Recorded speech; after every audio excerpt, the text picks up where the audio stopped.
Okay, welcome to the Skyline Cup, everybody. Game number 1. We're in day number 1 of the playoffs, and obviously some people are going to look at this and be like, hey, what the hell is the Skyline Cup? I've never heard of that before in my life.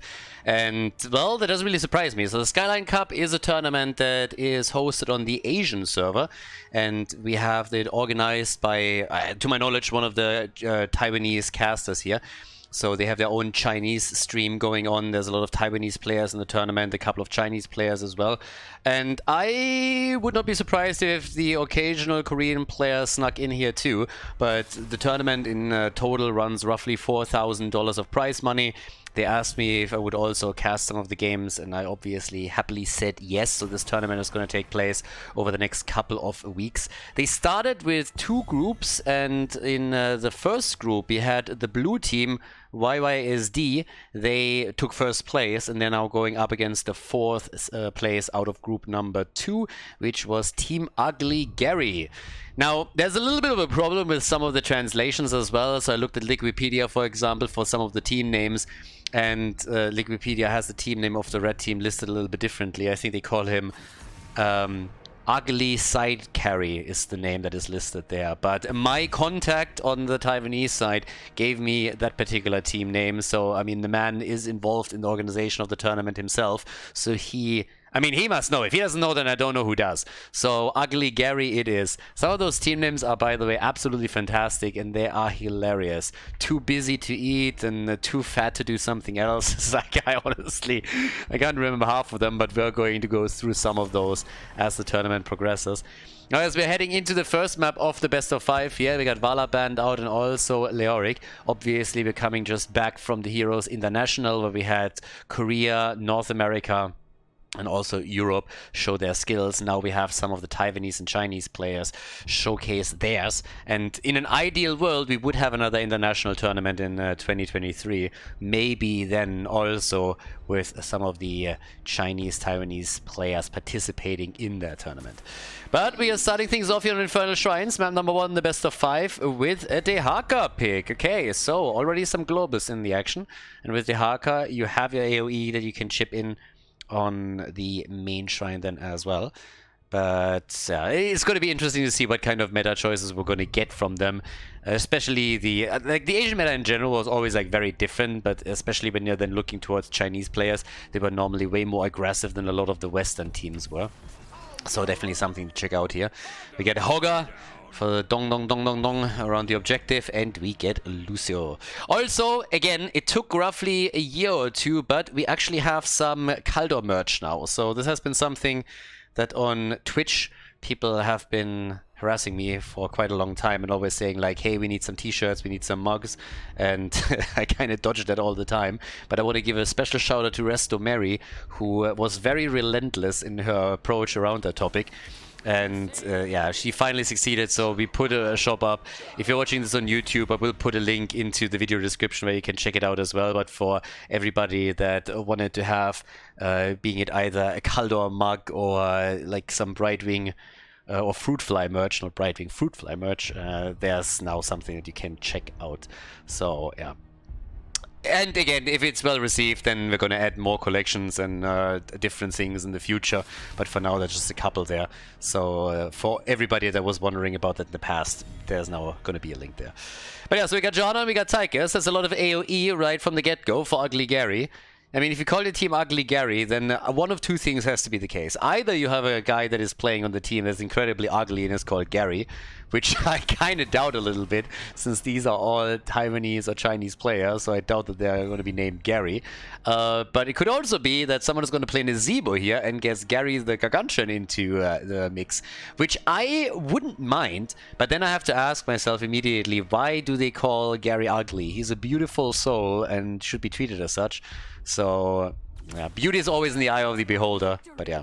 We get Mirrodin and we get Sylvanas. Now, Mirrodin is not really a traditional pick on Infernal Shrines, so I'm already wondering a bit what they're going to do there. Also, they're picking Mirrodin here into Tychus, and a good, well-placed Stormbolt would of course be nice, but maybe they're also trying to play around the Haymaker a little bit, get the hell out of my team fight, and so on and so forth. Maybe just diving in a little bit too deep into the rabbit hole, but time will tell. So we got Sylvanas in the mix too. We have bans on Rhaegar and on Hanzo over here, but now with Li Ming also in Infernal Shrines. Another pick that we see in the Western meta, at least extremely rarely. Like, Li Ming doesn't get picked a whole lot these days, and she definitely doesn't get picked a lot on Infernal Shrines. So, a little bit surprising here. But that leaves us with Timeless as the last pick for the blue team. So, what are they gonna drop on us right now? They definitely need a little bit more damage. They don't have enough. Sylvanas alone cannot handle this. And there we have Falstad. Alright, the flashbacks are real. A little bit of a nostalgia play here. We have Infernal Shrines, ladies and gentlemen. Map number 1 in the best of 5 here in the round of 8 in the winner bracket of the Skyline Cup. Game number 1, everybody. We got on the blue team side YYDS. There's also like a 2D somewhere. This is actually one of the team names that is a little bit more of an enigma to me because I don't really know what it's abbreviating. But, well, it is what it is. Blue team with Sylvanas, Lucio, Hogger, Muradin, and Falstad. So we got 2 range damage dealers in here. And I'm especially having my eyes on Muradin to figure out how he's going to play this. But on the other side, we got Team Ugly Gary with Johanna and Dehaka. We talked about them a bit in the draft. A lot of AoE that they can both provide. Johanna also with a blind. We got Stukov, Tychus, and Li Ming. Also kind of important to note that this is obviously now in the round of 8, the first seed out of Group A against the 4th seed out of Group B. So with any kind of seeding in a tournament bracket, you expect the earlier rounds to be a little bit more one-sided. Normally there's like one team coming in that is the clear favorite, and that would in this case be the blue team as they finished first in their own group. They didn't even drop a single map, by the way, so it was a pretty impressive performance there. If, on the other hand, they can take down the red team, that's a different question. You never know how well those groups then are balanced against each other. So we'll see how this is going to work out. But at least for now, the assumption that the blue team is the supposedly better team is definitely a good one, or a justified one. Force Armor on level 1 for Li Ming. Now, as already mentioned before, she normally doesn't get a lot of play these days. If she gets played, it's mostly on Battlefield of Eternity. Here in the meta at hand, it's a bit of a different style that we're seeing. All the way up towards the top, we have our solo lane, the new hero in action. Hogger, newly added to the game. And he's going up against Dehaka here, as the teams down at the bot lane are currently just trying to get their own camps into the action. And off we go. A little bit curious also what's happening in regards to talents. I mean, again, we just came from Miami and the Heroes International, so it's going to be pretty interesting to see if we're going to have a lot of personal preference picks in regards to talents. When it comes to heroes, we've talked about Li Ming a little bit and maybe some of the priorities that we've seen during the draft, but generally speaking, this is nothing too crazy, nothing too much out of the box that we're currently seeing from the two teams here. I'm pretty sure that most of the players have also taken, of course, a closer look at the games that were played in Miami, since we had 3 metas collide over there, and it was pretty impressive. Big shout out, obviously, to 30K. And also to Bang Bush. That was a fantastic final that they played. All those videos are now uploaded too, so there's a playlist if you want to check that out. And we also got a bit of a fight down here. Yep, seems like the blue team is taking over the cap and is stealing it away. Muradin jumping after Stukov, eats the grenade from Tychus, but that doesn't really threaten him. So, yep, job well done. They get the camp, they don't lose the hero, they instead were even threatening the Admiral for a moment, but Stukov got out. We got the Master Assassin on level 4, pretty standard here. Always working around the extra attack speed. Oh, and Dehaka chased down by Lucio and Sylvanas. The first blood in the game goes to the blue team. Congratulations. Nicely done.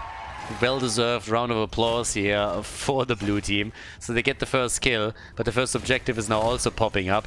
And there's a little bit of an experience lead for the blue team. Nothing to write home about, but still good enough to maybe get that early level 7. Teams are also making now macro moves around the top lane, trying to get the shaman camp so that they have an additional pressure point outside of the objective. And yep, over here, same is happening.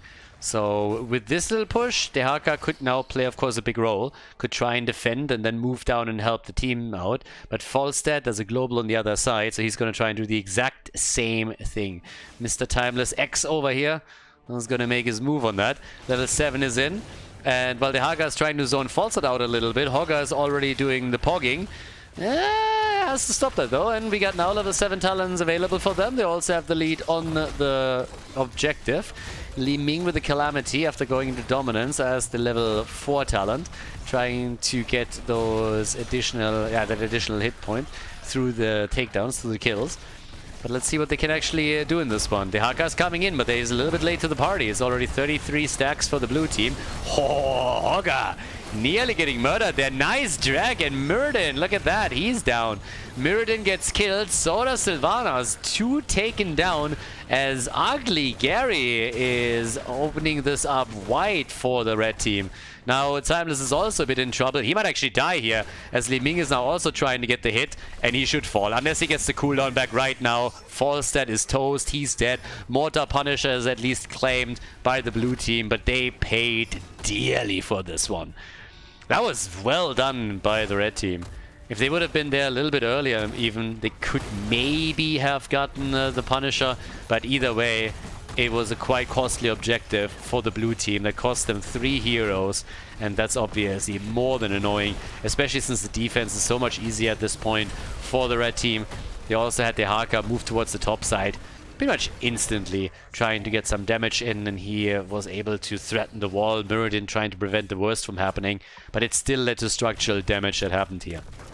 So, with this, we got now a half-level lead roughly for Ugly Gary.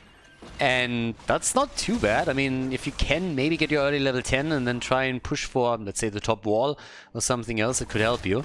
They're already aggressive in the mid lane again. And I'm fairly curious what they can do with this. Already a little bit of ping-pong plays right there. Yeah, another shot against Mr. Tychus. Okay, Stormbolt, Li Ming, careful. Sylvanas, time and time again, trying to also get the damage connected. But here's the level 10 abilities, and that results in the blue team immediately falling back. And so they should. I mean, this is always dangerous here. But Muradin gets stopped, and that's a kill. That has to be a kill. Muradin is down just as he wanted to jump out. He gets stopped, and that is a kill against the dwarf, just as level 10 is ready for the blue team. So now we have them with 43 stacks on Falstad, but they're starting to fall behind a little bit. That's kill number 4 in the hands of Ugly Gary, and they get the camp at the bottom of the map now too. So, bit curious how far they're going to push this now.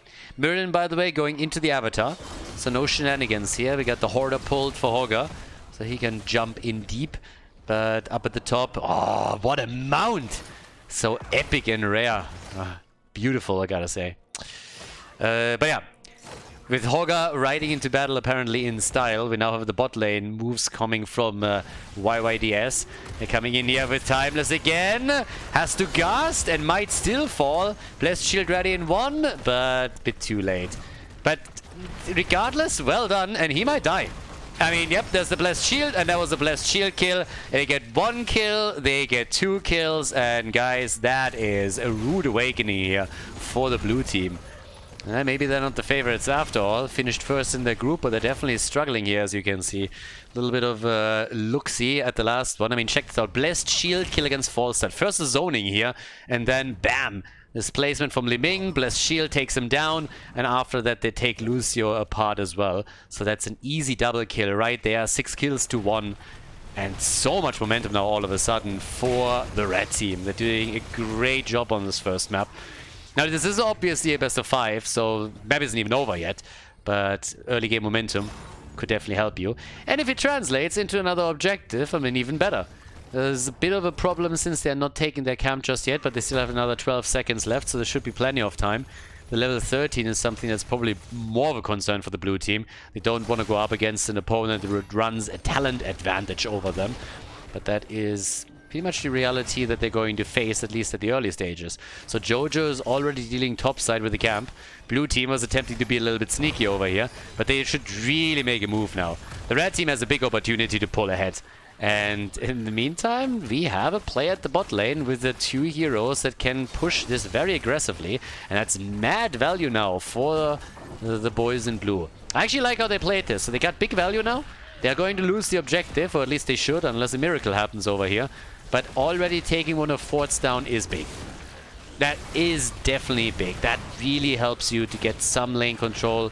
Now, as already mentioned, fair chance of them winning objective number 2, but as long as they defend well in the mid lane now, that shouldn't really concern them too much. So we by now also have the Thunderburn straight into the healing static, so Murden going for old school build here.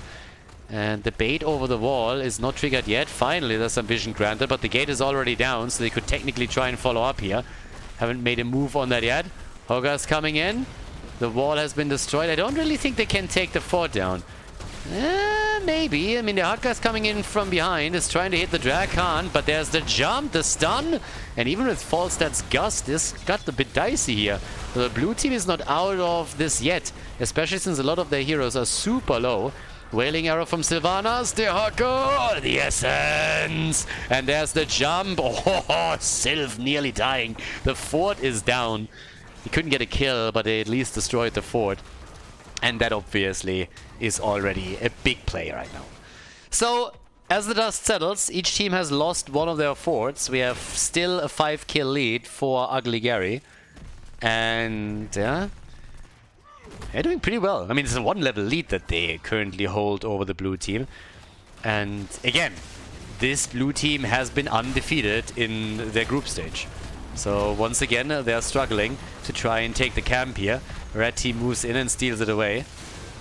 Lucio just zipping around, but they are engaging. Damn, they really want Liming, and they get her too. Blessed Shield is out, but didn't bounce back to Lucio, so now it's Johanna who's in trouble. There's the Stormbolt, and boy, oh boy, they are definitely turning this up to 11. Nicely done. 2 heroes down. They nearly went also for the Haka, but this is more what we should have expected from the blue team, coming in, getting the triple kill.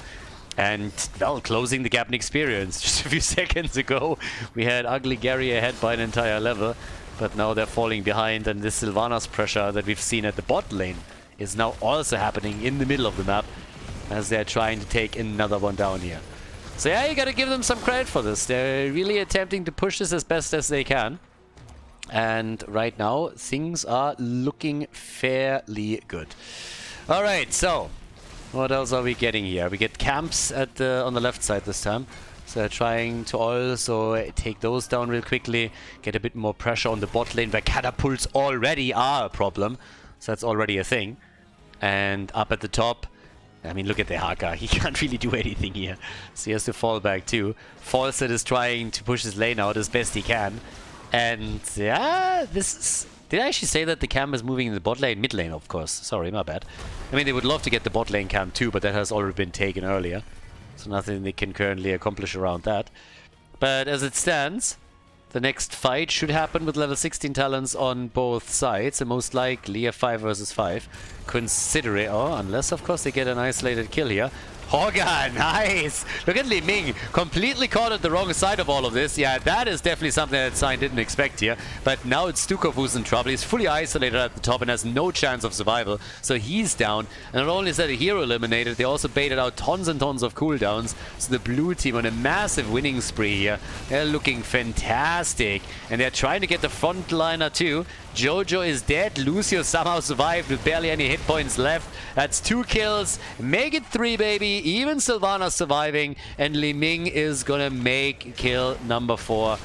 They might even get the entire team. The Haka is moving away though. But the Stormbolt's still connected. And yeah, he's dead too. 5-man team wipe. The entire team eliminated. The objective wide open. 9 kills, 2-6. And the top 4 taken before they're even going to activate the shrine. They are looking pretty stellar here. Yeah, they're looking incredibly strong. Objective down at the bottom of the map is going to spawn next. Obviously, they're going to hope to take a keep. But they're just stealing the camps away as best they can. Send Hogger towards the shrine. He's the only one that hasn't died in the entire game, by the way. Everybody else died at least once. With the exception of our man, Hogger. So, yep. Right now, this is where we're at. A dominant situation or position for the blue team. And a little bit of a struggle session from Ugly Gary. Starting off great, though. I mean, they had a fantastic start. They were a level ahead. They had just a huge lead in kills, too. but they couldn't bring it over the time. So now they're losing more and more ground here. They still have one fort in the middle of the map at least, but if they can hold on to that, that's a very different question. A kill would go a long way towards that goal, but Timeless makes it out of the fight. Sylvanas jumping in deep, wailing arrow. Li Ming still alive. Oh, and nearly getting the revenge kill against Sylvanas. That was super close. Nice. Yeah, that was actually a nicely executed play, but it was just not enough to take Sylvanas down. They are protecting that bot lane though. 20 isn't there yet for the blue team, but things are definitely quite spicy here. 6 stacks by now also for Taika. It's not looking like he's going to complete the quest on level 4 anytime soon, but you're looking obviously for the passive attack speed more so than the quest completion. Not gonna complain if you can get both, but they are still. So bottom keep takes some damage, and with the help of Sylvanas it might actually take a little bit more than I initially thought it would. Level 20 is still not there, so that's a fight that the red team is very happy to take. They would love to be able to do some work, but they also have to deal with Falstad now, who himself has now 99 stacks. That puts him into 37,000 damage. It's not too bad considering that the top damage in the game is Tychus with 46,000. Gust into the corner, a little bit more space created. Falstad low, the Haka trying to close the gap. But level 20 is there. Stormbolt connects and things are looking very dire now for Ugly Gary. Yeah, this is a pretty ugly situation that they are looking at right now. If they can somehow, I mean, until the next objective pops up, they might have a chance to soak the 1.5 levels that they need, since all of the lanes are aggressively pushing against them. Getting experience is going to be a bit easier for them. They can just sit tight and let the minions come to them. But then they have to win the next fight, so they haven't lost the keep yet. Technically, they still have a chance to bring this back. The objective spawns topside. Bit unfortunate because the blue team does not only still have the fountain here, but they have the entire wall as well. So that means that you still have a fallback option. You can safely retreat behind the wall. I like that they're playing very passive here, not giving the opponent a chance. They don't have vision right now, so they're double checking all of the bushes too. So playing this as safe as possible in the situation that they're in makes a whole lot of sense. It's exactly what they should do, honestly. So yeah, kind of like that. But now we got down to the bottom of the map. Another Stormbolt, and Lucio is dead. They got the kill, but can they get out?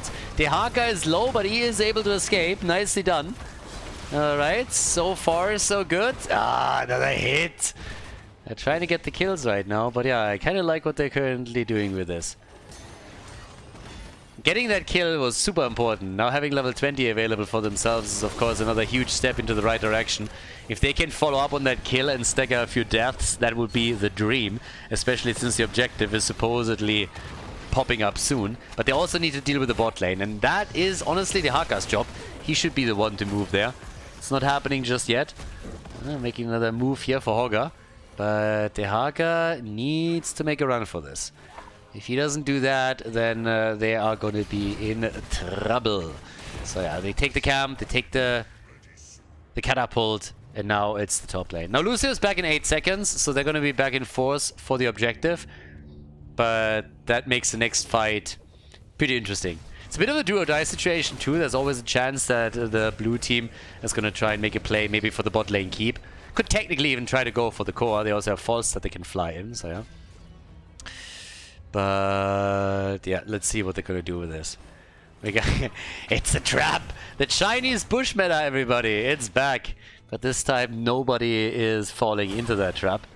Yeah, the Chinese teams and the Taiwanese teams were the first ones to really play a whole lot with vision in Heroes of the Storm and lay one bush trap after another. There's the engage, they come into the fight. Stukov dead immediately. Stukov down, Li Ming is in trouble on the left side. Over here they are making a play for Falstad, but now that Li Ming has fallen, Tychus is also dead.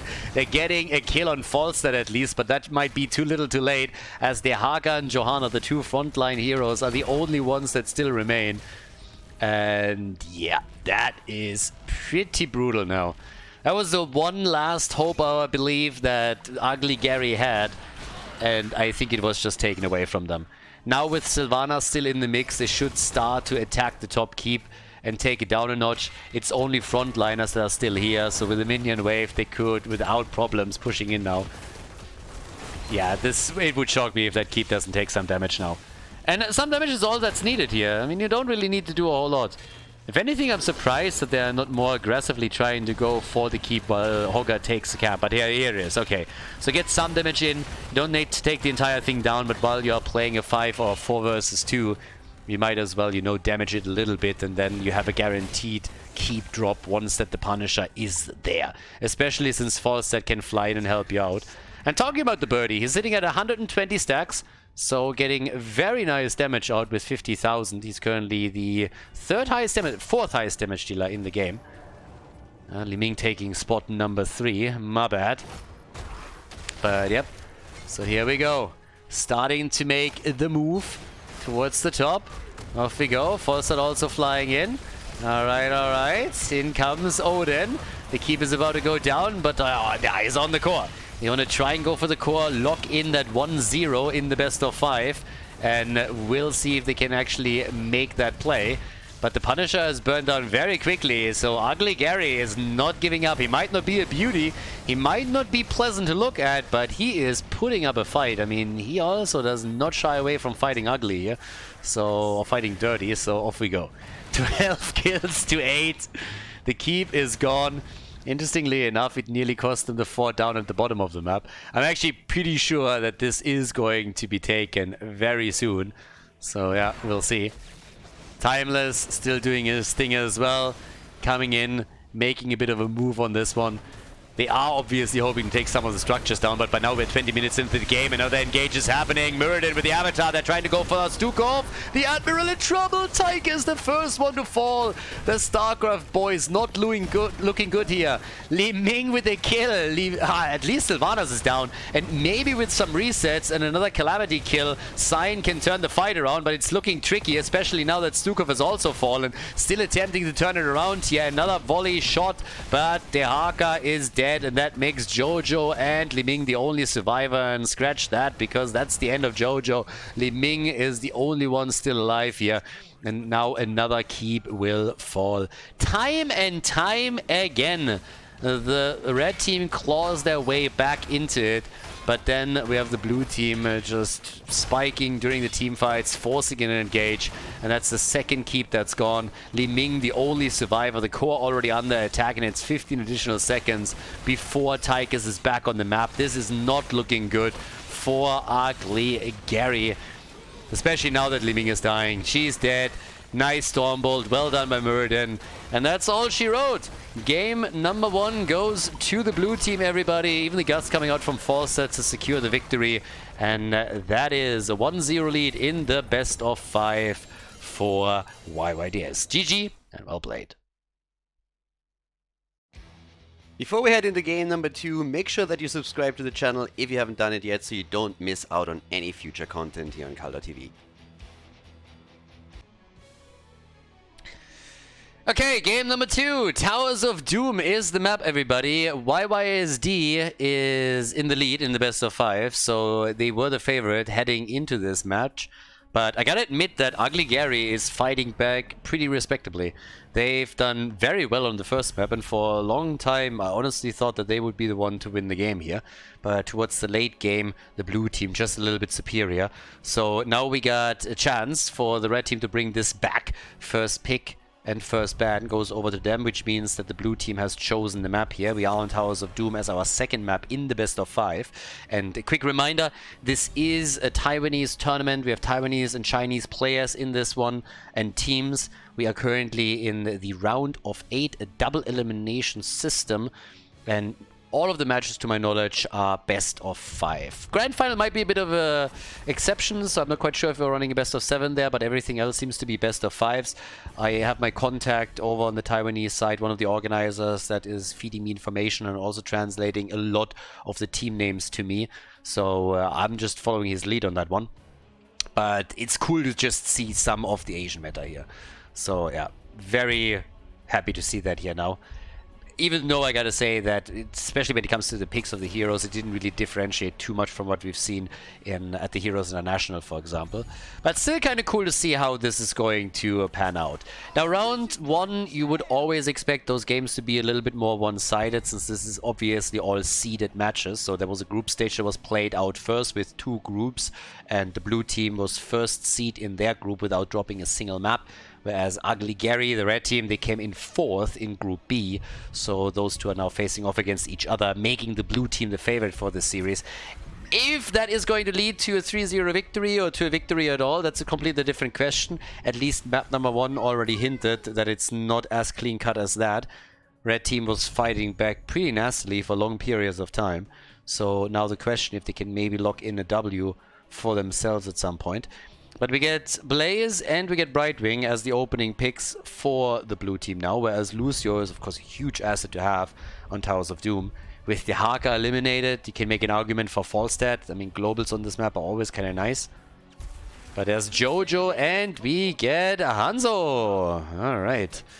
So Johanna is in the house.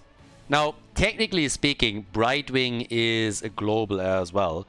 But then again, the Fruit Fly, outside of being super annoying, is lacking a little bit of the wave clear. Yeah, unfortunately for Brightwing, you cannot annoy minions to death. If that would be a thing, Brightwing would just move from one lane to another and insta-kill every single minion that walks through the lane. But since that is not a thing, Brightwing needs a little bit longer to clear these waves. So she is a global and she isn't. She just doesn't have that side lane clear that you want to have from your global as you have with the Dehaka with a Falstad. Just to say a few examples. But again, better than nothing. And can always soak up some experience at least and hold the line. But now we got Leo banned out as a side laner. That leaves us with a lot of other stuff here. So yeah, Muradin. Okay. He's the one that gets quickly banned out too. Now, blue team played with Muradin on the last map, so let's not forget about that. They already used him once. So a couple of the bans are already starting to target heroes that were used in the previous map. That is true for the Haka, that's true for Muradin. So there might be some respect bans behind this, but Muradin, for example, is also a better pick on Towers of Doom than he technically is on Infernal Shrines. There we go for Nubarak and Sylvanas. And Nubarak was, by the way, one of the best heroes with the highest win rate at the Heroes International, which always amuses me a little bit because whenever we have games that are being played out in Europe or anywhere else, there's always people that jump into Twitch chat and talking about how Nubarak is a shitty tank, how he's useless, how they always lose with Nubarak. He has a bad win ratio on some weird websites where Storm League games are counted. And the one thing that we keep telling those people is like, that's not really how this works. You have to have certain compositions you need to draft around the Nubarak, and he's super strong when he's played with the correct composition behind it. And the Miami International, the Heroes International, very much proved exactly that point. So what we will see now is if YYDS is in a position where they can properly play around the Nubarak and really make those engages happen the way that he needs them to, or if they're going to get punished for that pick by Ugly Gary now that they played Sonya and Falstad here. So, yeah. Let's go. Maiev as the final pick. So very aggressive stance here from the blue team as we're headed into map number 2. Towers of Doom is our second map, so let's go, guys. Let's see who takes it here. Is the blue team extending their lead, or is Ugly Gary coming back now? Towers of Doom, map number 2 at the Skyline Cup.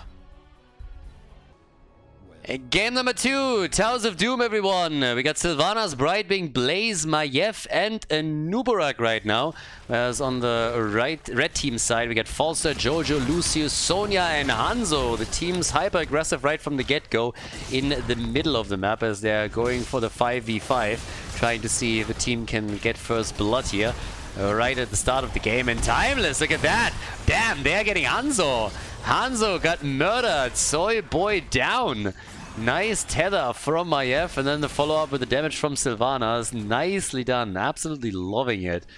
Job well done, and that gives them a little bit of a head start here. It's not a big lead in experience, but again, matters a little bit, of course, and what's more important is you have for the rotation between the bot and the mid lane, initially at least, a head start that would allow you to get a bit more pressure, a bit more control. And that's exactly what they're currently looking for here.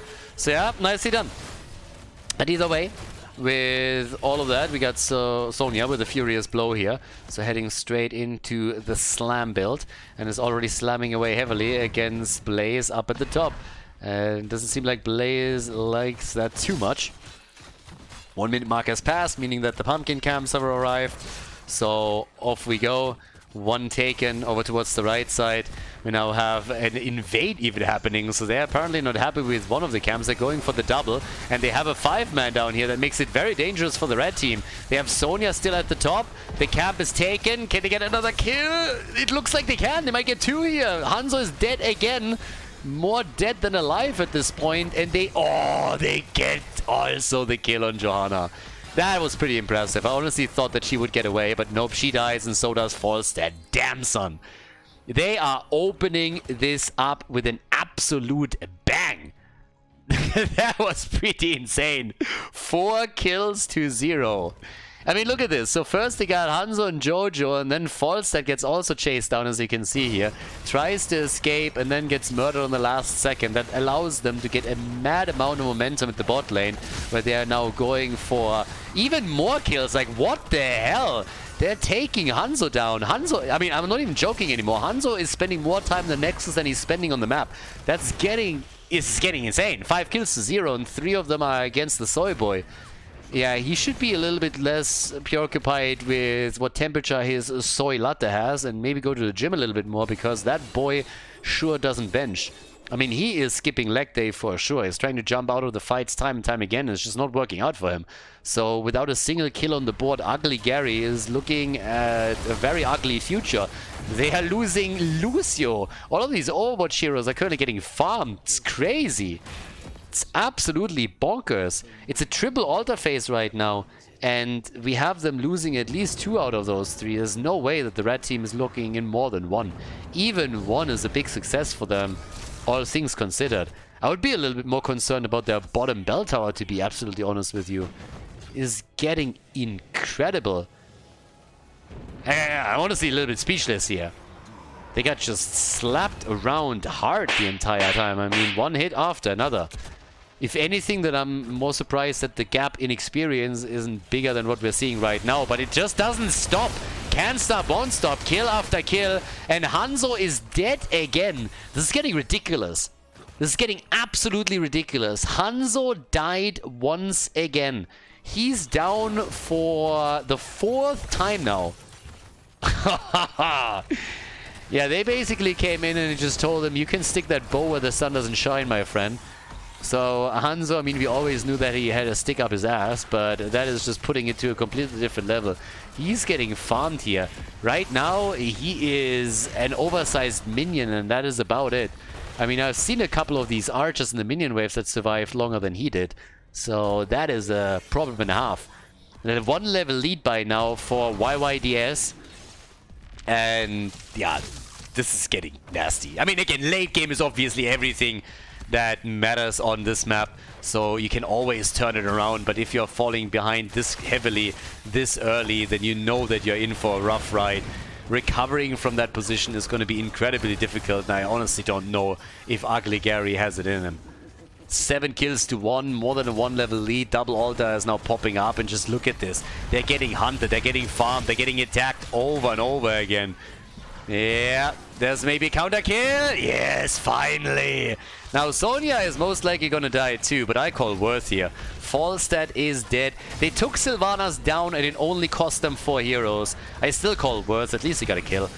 5-man team wipe. Guys, this is insane.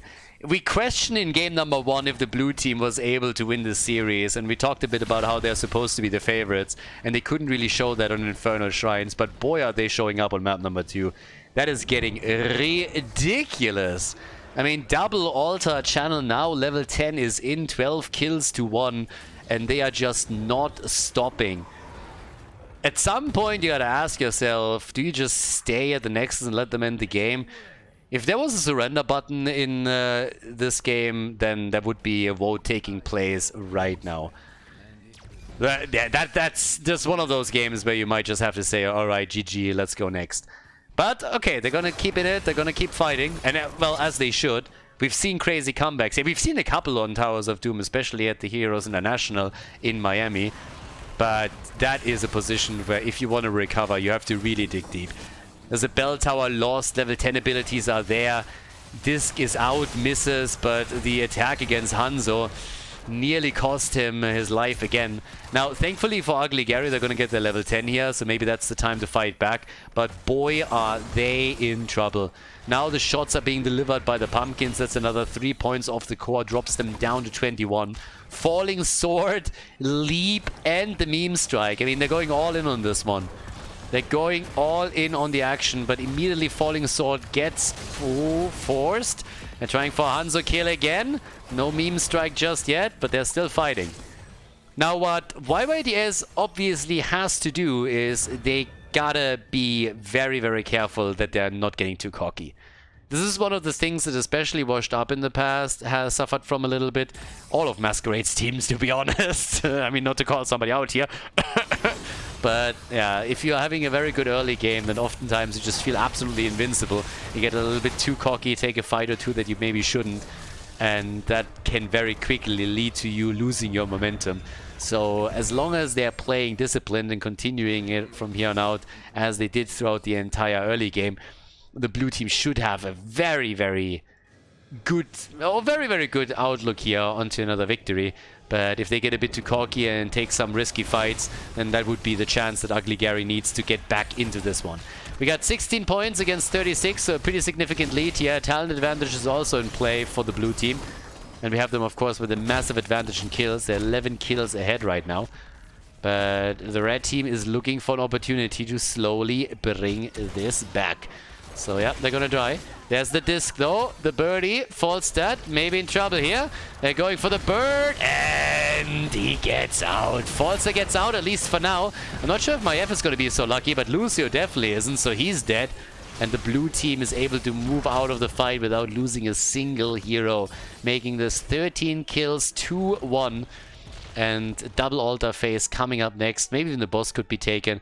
There's always the chance that they're moving into the middle to try and get another bell tower too. Bell tower control, map control in general, of course, super important right now.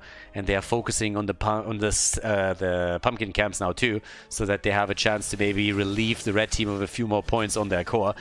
20,000 damage for Hanzo, 28,000 for Sylvanas. And well, here we are again. They're trying to escort them through at the bot lane. Talent disadvantage. Ooh, even the disc is out. False stat. Trying, but the shots are fired, and that puts them down to 12 points on... Sorry, 13 on the core. Yeah, it's getting dicey. It's getting really, really troublesome here. Double altar is activating in 20. And I'm not so sure if the red team can really fight for their own. Normally that's an even exchange, but maybe even that isn't in the cards here for them. So they gotta be careful around this. Sonya is at least gonna try to lock it in, I suppose, and the rest of the team is coming too. But she gets very quickly met with the jet propulsion, a stun straight to the face. And now the team is rotating over, but not before Maiev is going for the bottom of the map to try and take another pumpkin camp. That will likely result in them not getting this altar over here, so they are just settling for Sylvanas channeling on the left side.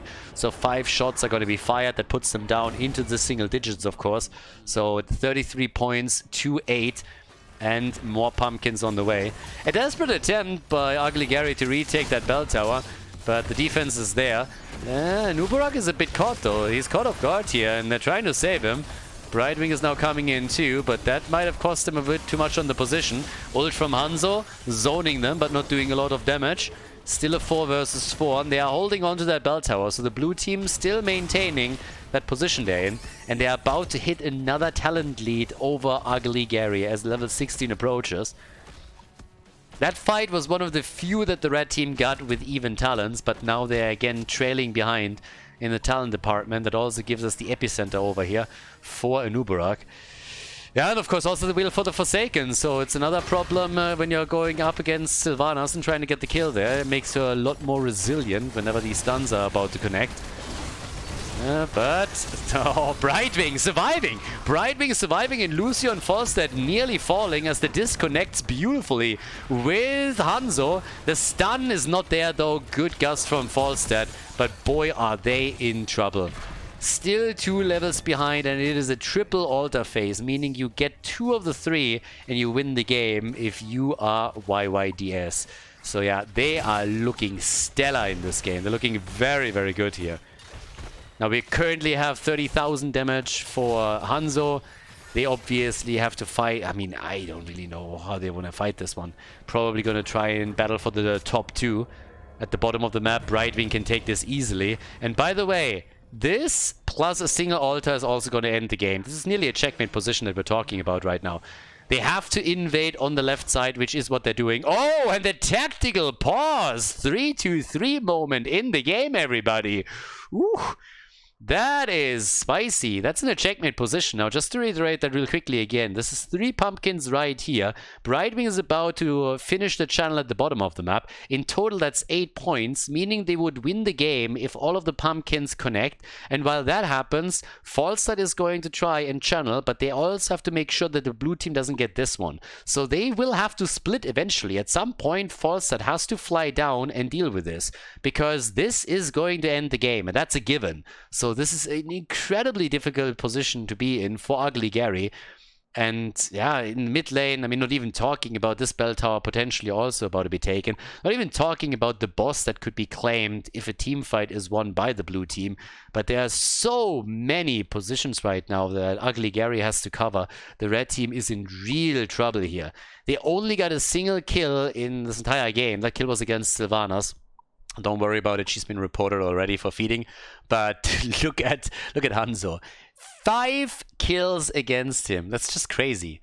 So he was killed 5 times already in this match, which is kind of bonkers. But yeah, we'll see if they are able to bring this back here. As I said, it's going to be very, very difficult for the blue team to win this one. Sorry, for the red team to win this one. The blue team has pretty much everything covered here and is doing exceptionally well. But not quite sure what exactly caused the pause. Maybe they have some technical difficulties. We are back to business though. And, well, here's the moment. 5 shots are fired, so now they're down to 3. The pumpkins would end it. Fight has to start, and oh my god, Lucio! He dies right away. So does Jojo. That is a game. Once at that channel, this is over. And the shots are being fired, and that is it. A 2-0 lead in the best of 5 for YYDS. Nicely done. GG. Well played.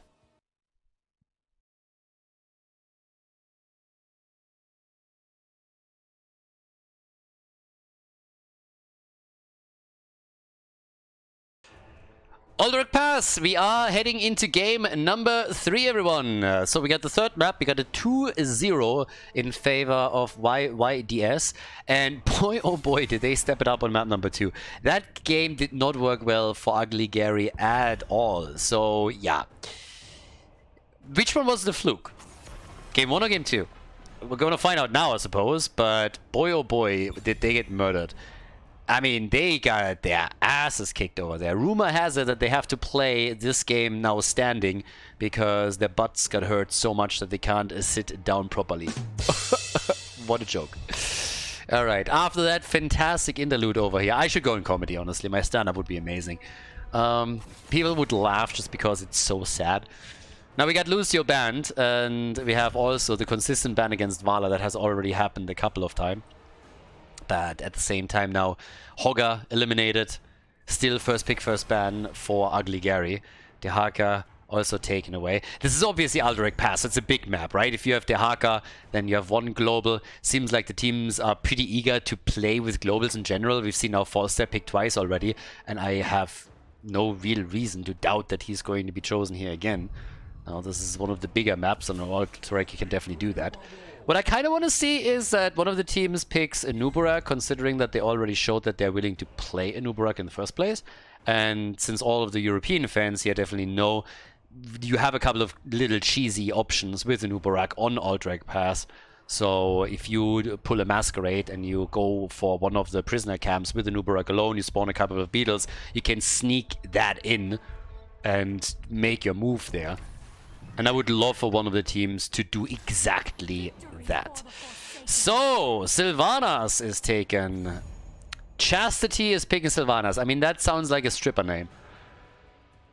100%. I mean, if that isn't a stripper name, then I don't know what is. Maybe I watch too many American series, I don't know, but yeah, like I'm pretty sure that I ran across more than one stripper that was called Chastity over here. Wouldn't it be kind of funny if you had a team that has like all the players had stripper names? Like every single one of them? That would be just so good. Oh boy. I have no idea how we ended up in that position, but yeah, anyways. So we get Varian now. Varian is in the house together with Stukov, so it seems to me that they are already looking to get a killer comp going. With Junkrat, you have the displacement that he could use also to put the target in even more trouble, but I'm still waiting for a bit more burst damage. So yeah, they need a little bit more damage to put onto the target, but obviously the idea of what they're trying to do here is pretty clear at this point. Now, we need still the last ban.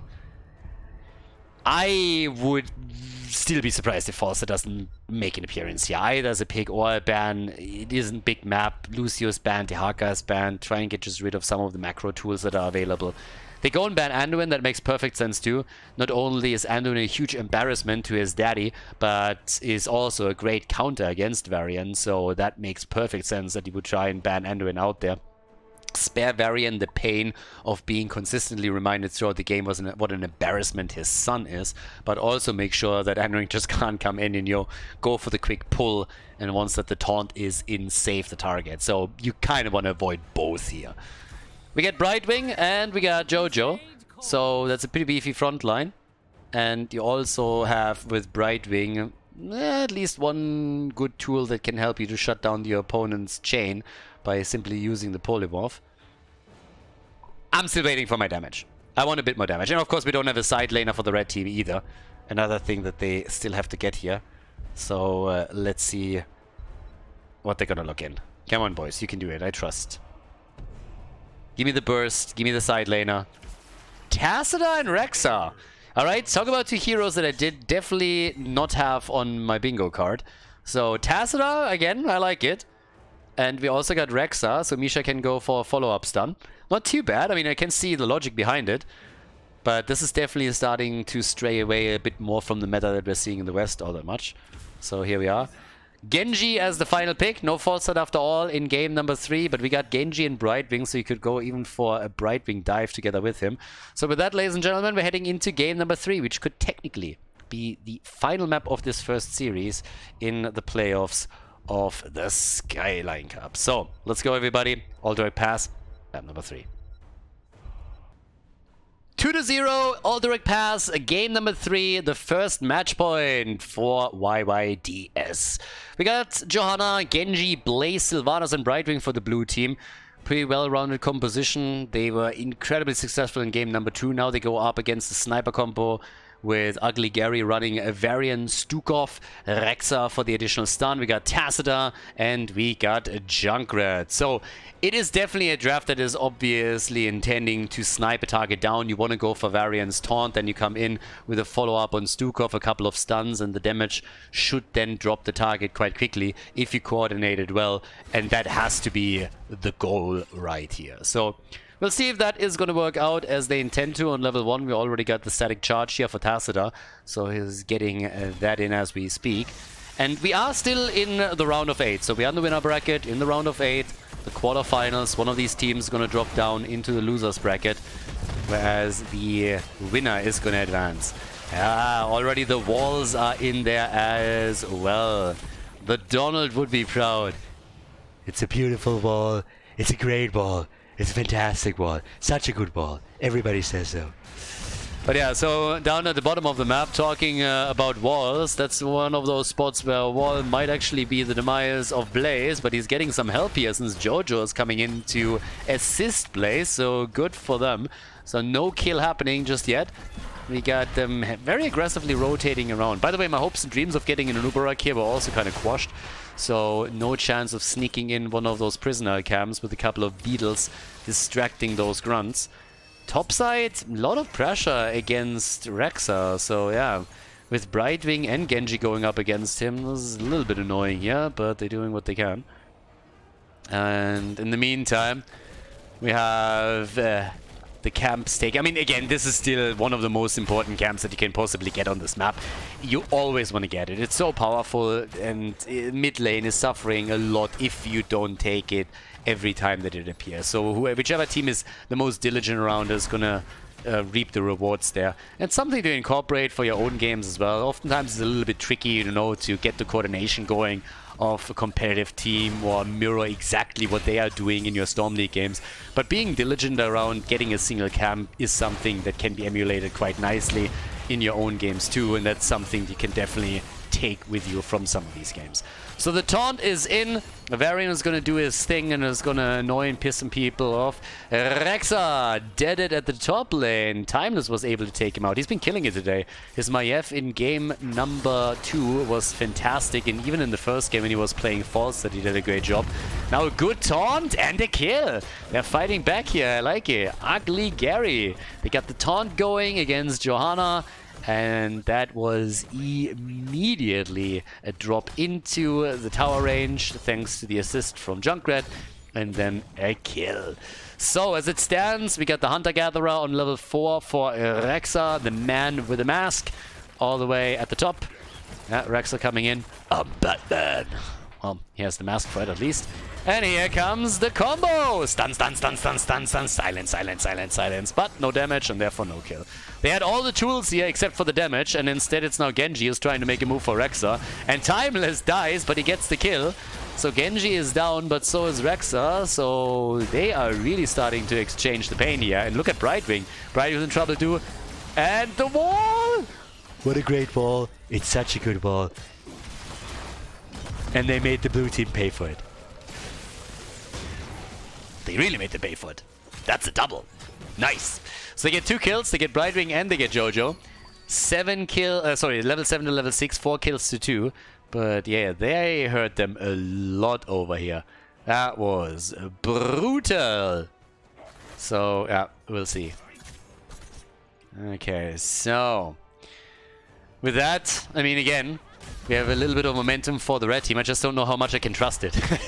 We had it in game number 2, and it turned against them. Look at Jojo. What are you doing, girl? The Steed Charge. Okay. Steed Charge on level 7. Now, that was a lot of fun in Diablo 3, but I haven't really seen it a whole lot in Heroes of the Storm. So, I'm not quite sure what we're going to get with that. Time will tell. The prisoner camp is now also up. And let's see what they can do here.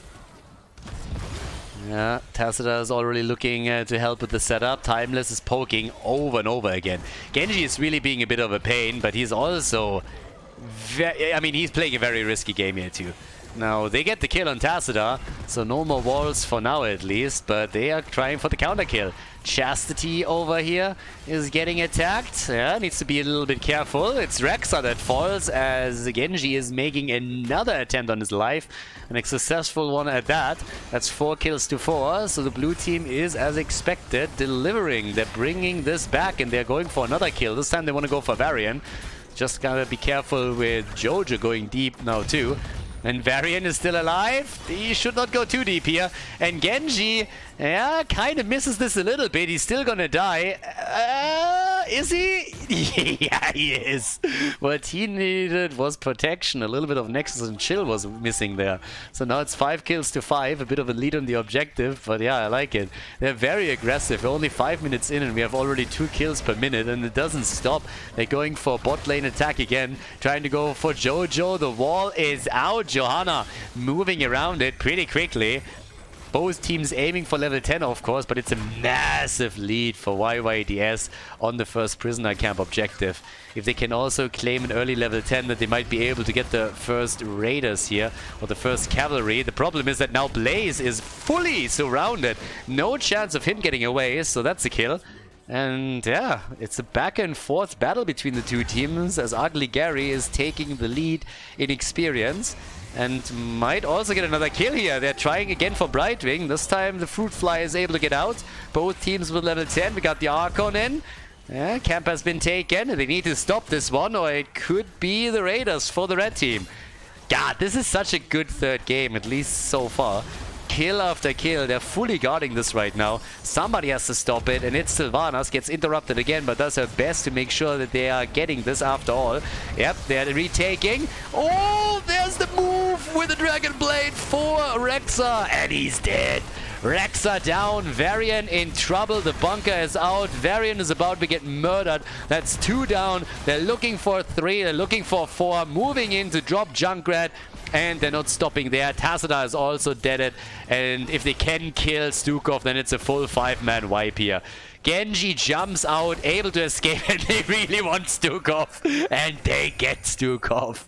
5-man team wipe as the entire red team gets crushed.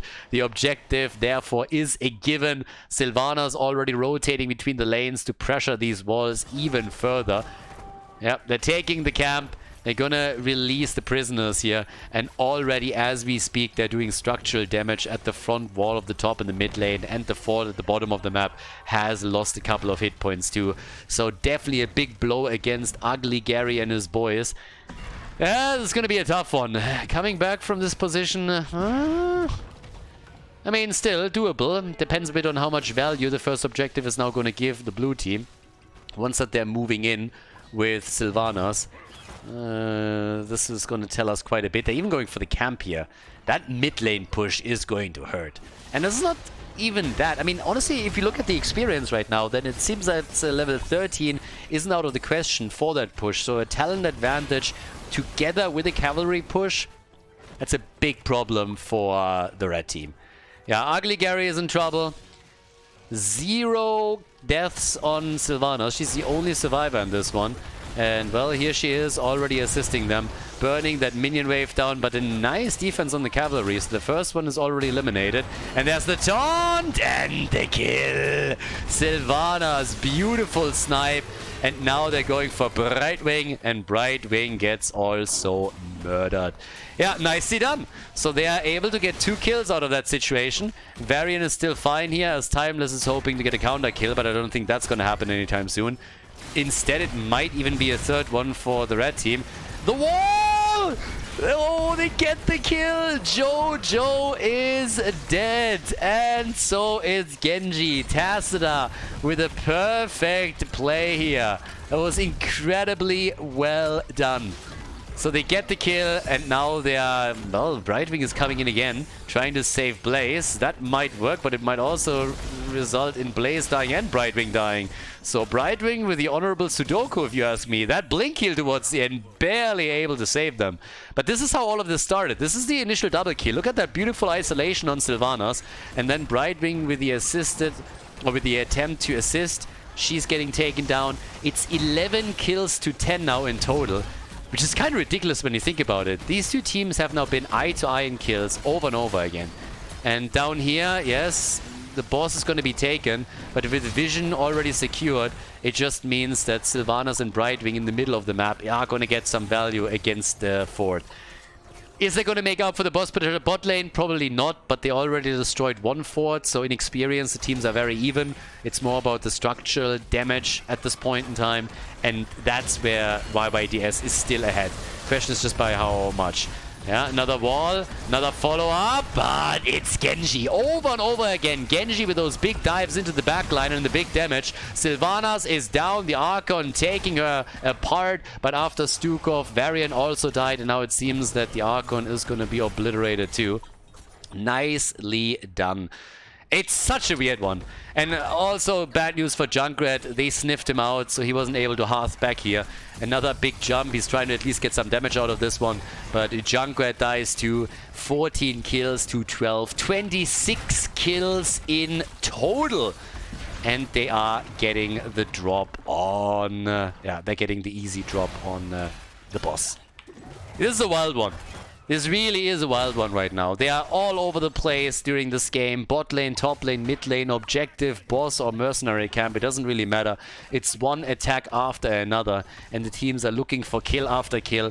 And it's a little bit of a yo-yo effect here too. So at one point you are looking at a nice, comfortable lead for the blue team, just for them to lose another team fight and getting absolutely taken apart by Ugly Gary, and then once the red team is ahead, they're losing the next fight. So it's kind of crazy. It's going back and forth consistently, but slowly and steadily the structural position is flipping towards the blue team. That cannot be denied. One fort is down, another one about to be attacked, so Sylvanas is now dealing with the top lane. Junkrat, oh my god, Brightwing.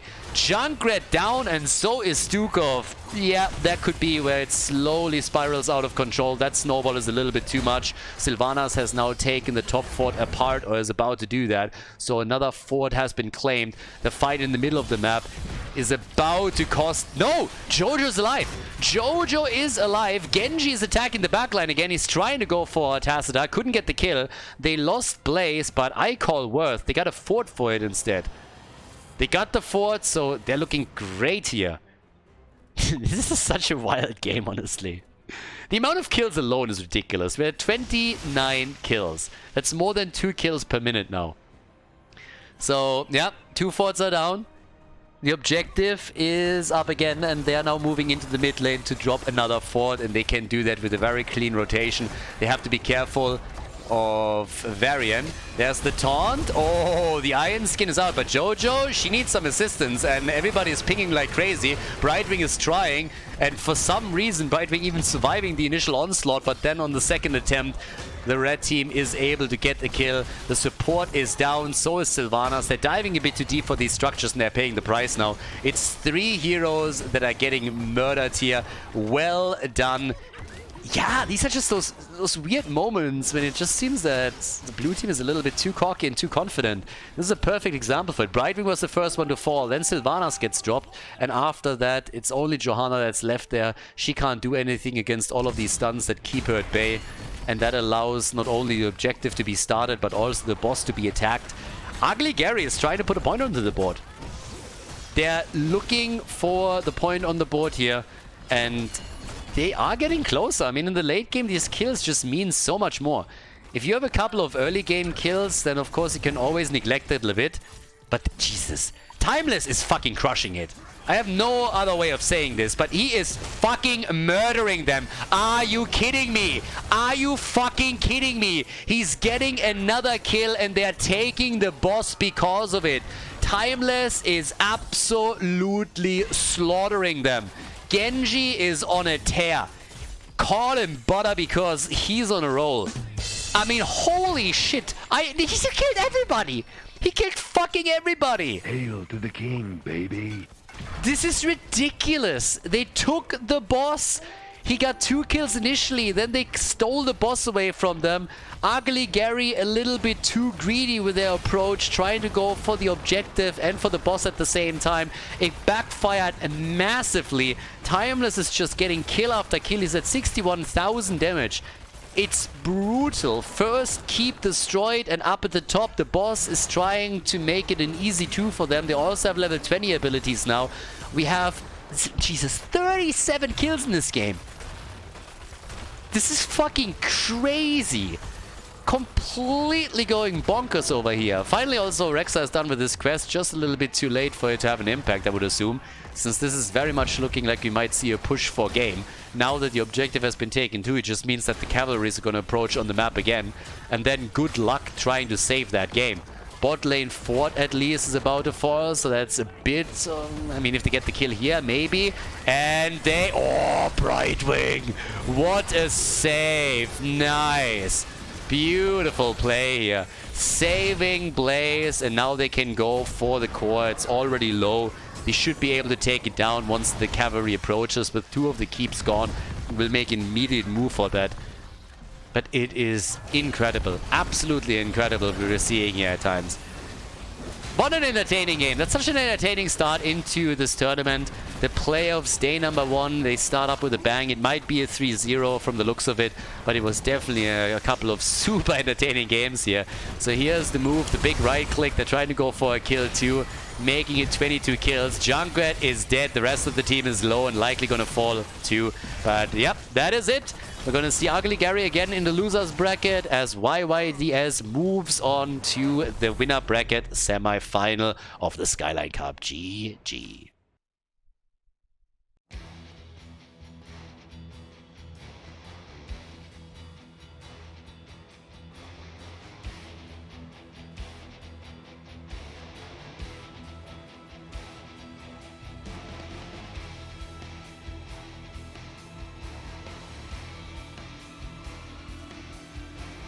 Thank you everybody for watching the video today. I hope that you enjoyed the show and the commentary.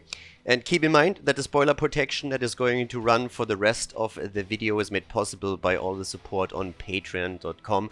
So guys, if you want to support my work, if you want to help me start new projects and keep the spoiler protection in place, please consider heading over to patreon.com/Khaldor. There's also a link in the YouTube description and check that out. Thanks in advance and see you guys next time with more esports coverage here on Khaldor TV. Have a great day.